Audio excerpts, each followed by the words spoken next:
Good afternoon, traders. This is Christian Framhertz, Tribeca Trade Group, and it is Wednesday, March 2nd. Big move back for the indices today. We had the S&P up 1.8% today. Qs finished up 1.7% for the day. We had the small caps outperforming up 2.4%, and the micro caps up 2.8%. Big move for equities.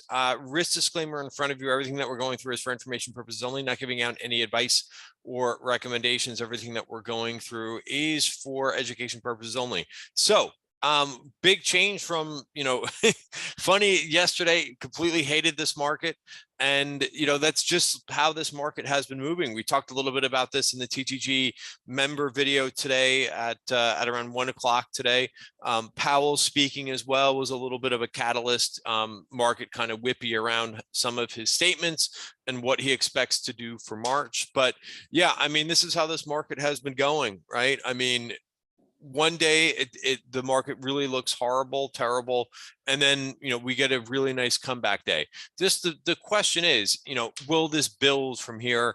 And I really don't have the answer to that question. I of course do like when we see this kind of thing, right, where you see the breadth really strong on the bottom of your screen. And if you want to see the raw numbers of what transpired for the day in terms of advancing versus declining, 29 advancers, only one decliner in the Dow. Geez, that poor company who was down in the Dow. S&P had 466 advancing names and 38 declining names. So, sometimes this is also just a product of sentiment, right? I was pretty negative in yesterday's video. I mentioned 3 or 4 things that I didn't like in the S&P chart. And pretty much 3 of those things are still intact that I don't like. For instance, the number one, we're below the 20-day moving average. We're below the 50-day moving average. We're below the 200-day moving average, right? So those things are still in play. And I still think being not being complacent in this market when you get these big rally days like this, I think is important. Keeping your head on straight and not getting caught up, with these really one day nice price action. Now, do I like some of the things that happened today? Absolutely. But it's still, you have to, in my opinion, you have to be a risk manager here and just realize that these have been great days to kind of, take some profits. Day trade, the day, regardless of like what the overall trend is, the day trading has been just very good all year long to be able to do that. And then just trying to be disciplined with not adding, too much on the green days.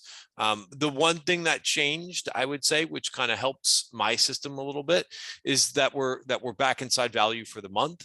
But of course, we could slip right back out of there tomorrow. It's very close. So that's, again, right around 4,330, call it, right? I don't have the labels on my indicator. Also on the 1 hour chart, notice that we're back to, you could call it back to the scene of the crime, right? And here I will put on labels so that you could see the exact, levels here.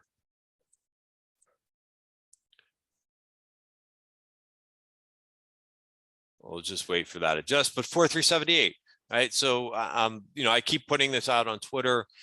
Again, how to kind of handle this is when I'm adding risk somewhere in here, wherever. It doesn't have to be the perfect spot because it's never, it's not usually perfect exactly where you're adding risk. But once we get to the top of value area, I want to see price at that point prove it to me.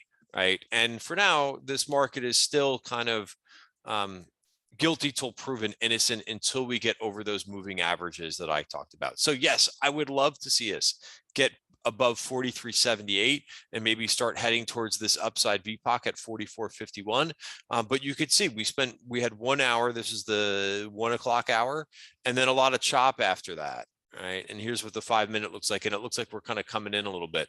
Also keep in mind too, just realize, this market is still very headline driven, right? And because of everything going on right now. So, there was some positives about these two sides, Ukraine and Russia, possibly sitting down again and getting together.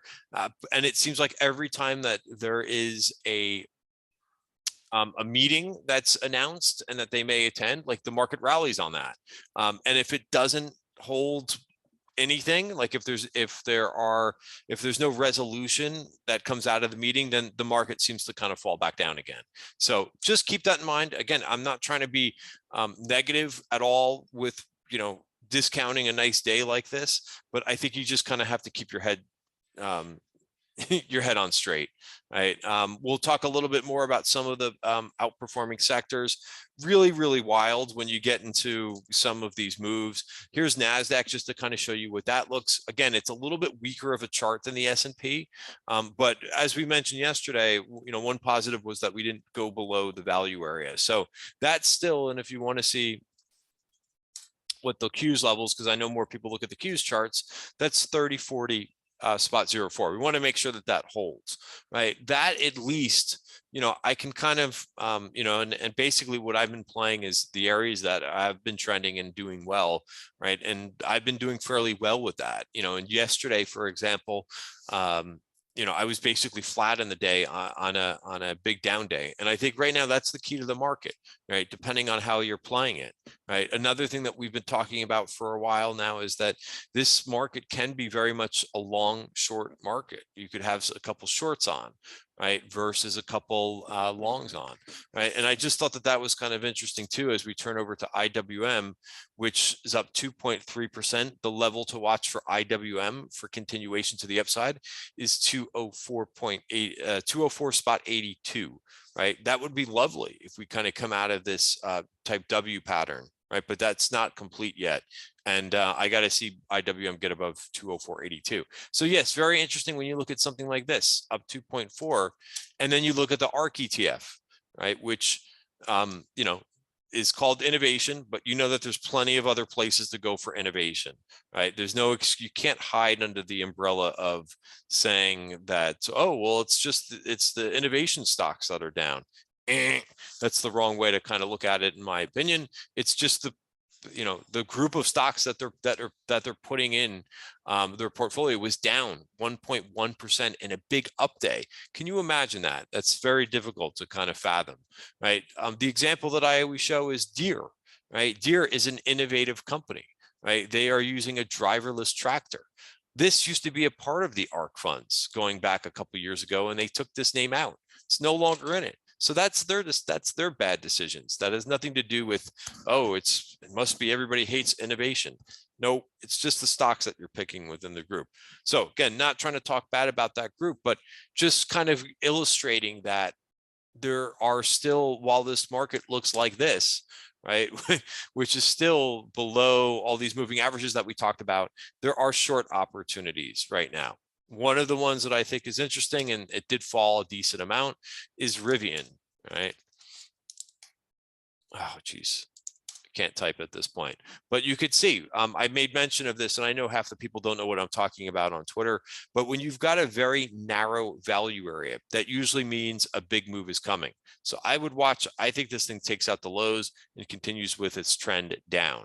So why do I make that prediction when I talk in these videos? Because I always know that the prevailing trend is the way to go, right? Especially if you adopt any type of trend following philosophy, right? And until it reverses the trend, we know it's in a downtrend, and I always stick with the trends. And Rivian right now is in a downtrend. It had some consolidation here for a month, and I think it just continues to go down.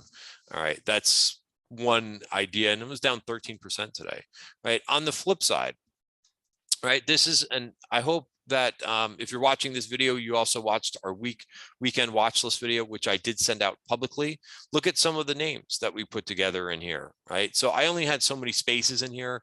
I didn't include the cyber names, but the cyber names have been absolutely on fire, right? So if you look at some of the, if I would have added these names, you would have seen, some pretty good performance from names like Palo Alto, FTN, TNB, CHCK. Now we did talk about them, and I did put those charts in our Slack Slack charts and setups. I really can't speak today. Charts and setups channels. But why don't we start there when we start to kind of look at individual names? I like this, right? We put this in the TTG trend portfolio last week, the Palo Alto. I actually traded this a little bit today, just a little bit on today's pullback. I just thought it was a nice place to kind of start a trade. I never got off a full trade because I was kind of legging into it this morning. I never got to really add any more to it because it kind of just started working from that point on. So I took a couple targets. I left a small position on. You can see I actually added it back to when it went back to my original cost basis. That was right around 10 o'clock this morning, and then took it off for the same price. And then I think I took one more target here at 580, where the stock closed today, 582. So that's fine. A little bit of day trading and being flexible with what you're getting right now in this market. Exxon, which was also one of my favorite setups going on for the week, again, kind of sold into strength. Crude, I've talked about crude last couple of days. So now, this thing is now above all of my targets that I was looking for. And now you're really moving on momentum at this point. So this thing closed out at where? 111, got a high of, what was the high? I can't see that there, but regardless, 111. And I mean, listen, I think this is momentum, but if you're a trend trader, you try to stick with it for as long as it can. But yes, it's getting pretty overbought here. And I'm trying to take as many targets as possible and kind of get out of some of my energy exposure, which I talked about, I think, as well, regarding in yesterday's video too, but monster move, right? Where did palladium finish for the day? Palladium up another 5% too. So this is another interesting one. I think it's possible that 28.97 we could see a move up to. Again, sometimes these candles and these commodities, and again, headline driven stuff can be very whippy like this, right? But we never lost the trend, right? So even though if you see these really ugly looking candles like we saw, I think this was last Thursday, right? You could get over that, right? As long as that you keep the trend, the 5 and the 20-day moving average, which did pretty well there. All right, so that's another commodity that I've been looking at. Copper too finished up 1.7%, right? So this is another group that's been in fuego when you look at some of the copper miners. FCX didn't have a huge day today. I don't think there was a huge trading opportunity there. The other one that nobody talks about is SCCO, right? Everybody talks about FCX, Freeport McMoran, but nobody really talks about SCCO. It doesn't catch as much option activity. And then there is a copper ETF, which we talked about in the pre-market session today, which was up 2.9% today. Right, so that's the global copper ETF, a lot more international exposure in that ETF. All right, a couple other things that I've been trying to stay in some of these trades. Archer Daniels Midland, which was a trade that we talked about, I think, last Friday. All right, I took some profits. I actually added back one of the targets that I took after 225, right? And I was able to kind of take a target in that trade as well. Tech Resources, which again did not have a good close yesterday. I took a target in this one from yesterday's ad. So again, very pleased again. And if you look at the S&P, it looks so different than this group. And right now they're trending. This is where the profits have been made this year. These are the things that are acting really well. It's funny because, and I'm not criticizing anyone, but I still see so many people posting, trends of names that are in downtrends, thinking that they're going to just magically turn around. It's, in my opinion, again, all my opinion, of course, but it's going to take time for those names. Right? Why bother if you're trading? And that's something that I mentioned yesterday's video. I made sure I kind of added that to the risk disclaimer, but everything that I'm talking about is more for trading, right? I'm not talking about long-term investing. I'm not talking about 5 years, right? That's just a different story. But if you're looking couple weeks, couple months, right? They're not where it's at. And again, it's important to monitor for when a couple of these things turn around. But for the most part, if you're staying out of that stuff, right, I think you're doing a better job right now. You're taking what this market is giving you right now. All right, so Palo Alto RFP, this is funny. In one of my scans this morning, I was looking at one of the names that popped up on my scanner was Louisiana Pacific Company, which is a lumber, has exposure to lumber, which again is another, you could think of it as another type of commodity play area.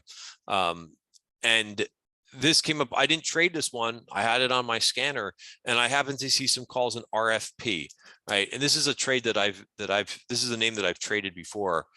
Not a huge day, but up 2.8%.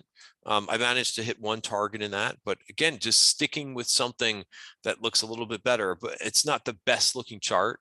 It's pretty sideways, but I think possibly you could get a move up to 1350, and further, I would be taking another target here, and then ultimately maybe at 1450, which is what I would look for in that. A couple other things that I thought were notable. I did take a position in Zen, which so again, I'm not completely, completely risk averse to taking technology. It just has to set up really good. It has to be a good signal, right? Not just because it's down on the day, or thinking that it's cheap, right? We don't do that. Zen has a couple things going on, right? There's a story about Zen. There was some M&A speculation, and I believe it was private equity, right, that said that they were interested in this company. And I think the price was somewhere around like the mid 120s, right, which is kind of where it's trading now, right? But they came out and they rejected that. Well, there's speculation that that they might be, putting together a higher price for this, right? So they rejected this one. Right. So maybe if it goes to, 138 would be a great level, right? That's where our virgin point of control is. So I never like to go into a name just because of M&A potential. I like to have other reasons. And I think that the chart sets up pretty good for this. And, there was the option activity too, which maybe I could say, oh, there's institutional interest. That's another reason to kind of go involved in it. But again, I like to have a couple reasons every time I put on a trade, not just because of M&A. I've talked about this before, not just because of short interest, right? There's got to be other things that are going on. All right, a couple biotech names too, which every couple days I get, some pop-ups in terms of some things in biotech that are acting a little bit better. 8ZNP, there's, I decided that I liked another name a little bit better, but here's the 8ZNP chart.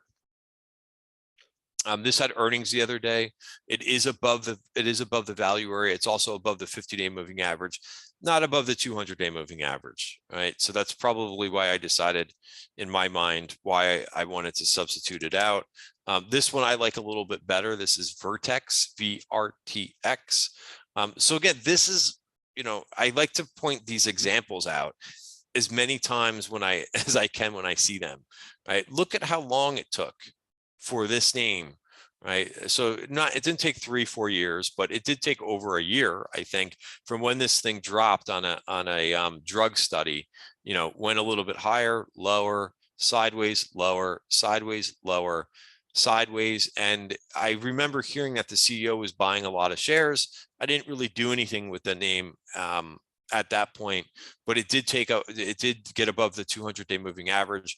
We recently added VRTX to the TTG trend portfolio, but since it's been above, gotten above, and this is again why the 200-day moving average is important for me. Look at how the trend has changed, right, since it's done this. Now it got a little bit ahead of itself, and now I like to move back to the 20-day moving average, right? And on the weekly chart, it looks pretty decent as well. As long as it holds 220, right, which is the top of value for the year. Okay, a few other names that caught my attention. LIN, and I think this is where it looks the most interesting, is on the weekly chart. Somebody was positioning pretty decent size out in October, right? This is a material name. It's gone down from 352 to 290. You got kind of a couple, and this is obviously developing weekly bar. It's only Wednesday, so we've got more time before that happens. But perhaps this can get out of this channel for a trade, right? Again, below 200-day moving average, right? But you do have support on the weekly chart to kind of use and position. You could use something like a 288 stop, or if you want to put a little bit lower than that, maybe the open of this candle for the day. All right, so that's a couple other things. What else? I mentioned, where our watch list. So if you like this, right, and if you like the video that we put out on Sunday, right, we do this every weekend where we go through names that have some strength to them, right? And again, we're looking for relative strength, right? And that screener has been doing pretty good. So you could sign up. You go right to my Twitter handle at @CFromhertz, and the link for the room, the subscription link is basically right here. Let me just pause this. All right, so you go right here, you click on the link on the pinned tweet. All right, and you could go in here and find out what we do. To get that and everything else, it is the elite membership, right? So that's where that is. If you're interested, that's the rundown that we do every weekend. Usually I don't put the list out till Sunday afternoon, but again, look at the performance. A couple other areas too, right? So we talked obviously about, all the commodity type names, materials, metals and mining, which metals and mining, by the way, had great continuation. I was surprised, but up another 3.8% today in the XME ETF. But also take a look at some consumer staples, right? Philip Morris, again, strong. Listen, these things are, I know coming into this year, people were not looking at the tobacco names, right? But these are the things that are trending right now in this market, up 2.4%. Another name that we talked about was Cisco, not the Cisco that you normally hear of, the CSCO. This is SYY. It's just acting really well. And the weekly chart is really nice. So these are the things, again, we try to be as objective as possible, right? And not so much looking at names that are not in favor right now, right? And again, what we want to be doing is monitoring those names, right? But you could see some of these names that reported after the close. You could go to software, which I know people just cannot stop forgetting about software. But this has been the story, and I'm not picking on this name, right? But if you miss right now and you're a growth company, this is still the reaction. A couple other names that reported. Okta. Now Okta's coming back, right? But still, we're seeing this more often than not. Look at what Salesforce did today, right? Salesforce was up last night, up to about 220, took out that VPOC, right? But this is not healthy, right? And that takes time. So if these are your companies, right, that you love and you love to trade, the best thing I could try to tell you is broaden your horizon a little bit, because you're just going to have I think you're going to have a tough time this year, right? If these are the only things that you're looking at, there are plenty of other opportunities, even with this horrible looking S&P chart that I've talked about, right? You just kind of have to be flexible. All right, guys, that's it for tonight's video. Again, I like to give kind of a bottom line at the end of the video is that, hey, another nice trading day. And right now, as long as we're given this type of trading opportunities in terms of day trades, right? You don't have to figure it out in terms of what the market is going to do next. Take some of that money and just put it in your pocket, right? If you want to speculate with the last portion of a trade, so be it, right? And also, think about how many trades that you want to have on right now in swing trades. Some people are not doing any swing trading. I get it, right? If their names are not setting up properly, then don't do it.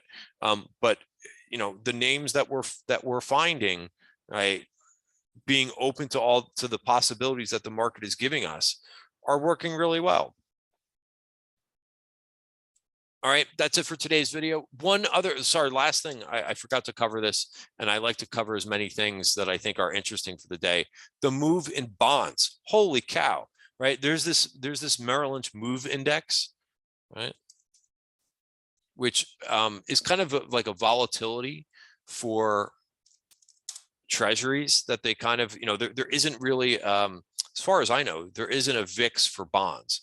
So what they do is they look at, and I'm sorry, there may be, I just don't know it, but look at the volatility of what treasuries are doing right now. Huge, right? So really big move. Let's also look at credit spreads too. They really ticked up yesterday. I thought that was a little bit of a cause for concern, right? They actually ticked back down today. All right, so decent move back down, kind of right back in this range. All right, so nothing yet. The way that I phrased this yesterday was something to keep an eye on.